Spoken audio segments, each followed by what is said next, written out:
rush in a hazy glow. My hands, your bones. Loose up, we break the scene. One step deep as you fall to me. Hot clap, we skip a beat. Count 1, 2, 3. And don't you stop the music, get into it. Won't you dance with me? Find a place and lose it. You can do it. Won't you dance with me? Move your feet and feel it in the space between. You gotta give yourself a moment. Let your body be. Downtown, we let it go. Sunset high and our bodies low. Blood rush in a hazy glow. My hands, your bones. Loose up, we break the scene. One step deep as you fall to me. Hot clap, we skip a beat. Count 1, 2, 3. Don't you stop the music, get into it. Won't you dance with me? Find a place and lose it. You can do it. Won't you dance with me?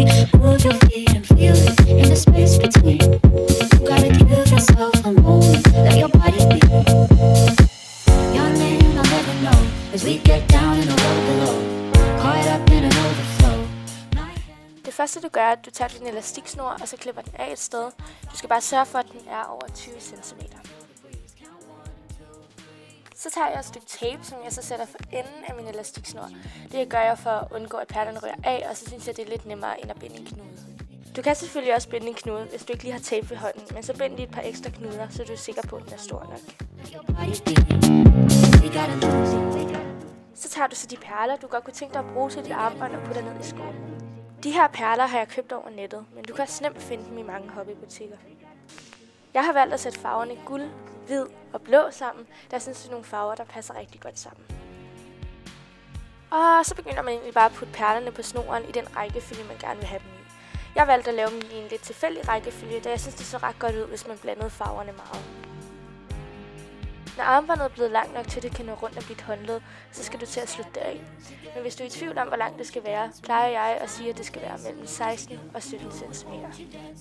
Og så forbinder du egentlig bare de to ender med en knude, og jeg plejer altid at lave et par ekstra knuder, så jeg er sikker på, at armbåndet holder.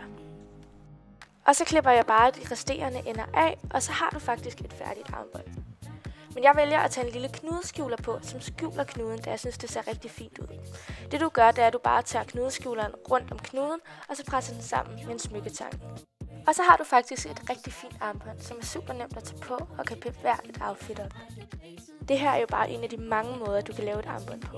Du kan prøve at eksperimentere med forskellige perler, farver, sammensætninger og ikke mindst nogle smukke vedhæng, der kan gøre armbåndet lidt mere specielt. We gotta lose it, we gotta lose it, we gotta lose it, we gotta lose it, we gotta lose it, we gotta lose it.